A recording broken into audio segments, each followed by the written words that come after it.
总统府专社会防卫论成委员会今日举行，焦点放伫咧民力、物资、能源、医疗，也佫有交通安全等5大重点。总统赖清德是希望委员会会当透过实际行动，公私协力。这23位委员内面有不少是民间代表，希望讲当到紧急或者是重大灾难的时阵，民间会当帮助军方。未来也会进行小规模的无剧本演练。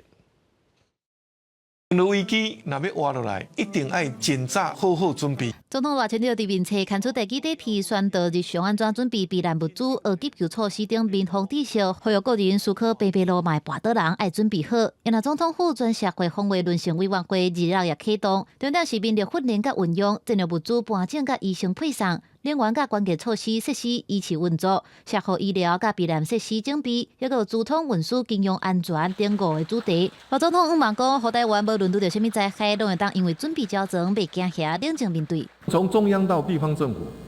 要进行全方位的验证和演练，也要扩大跟民间团体和社会力量连结，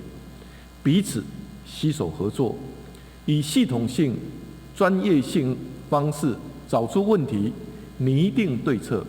落实执行。老总统讲，这个委员会会透过实际行动，公私协力。23位委员有不少民间代表，包含民防、宗教领袖、甲治安专家，佮邀请前联电董事长周兴成、中国部国会理事长薛正耀、国防院董事长霍守业、全联董事长林勉雄等4个人来担任顾问，希望改变拄着紧急或者是灾难的时，军人管民众的观念，正做民众来甲军人斗相共，民间先自救，才扩大到社区，那会当才支援军事，并且规划未来半年到1年要举行小规模无剧本的演练。12月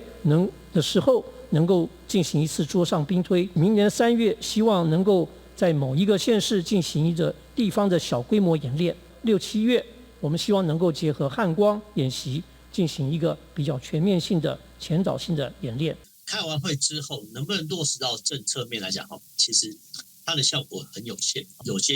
演习或演练，它没有办法拟真。譬如说，发电厂爆炸军事专家肯定政府拍拼强化民防力量，不过指出安怎落实也是一个大问题，成效又搁有偌济，等待时间来检验。记者综合报道。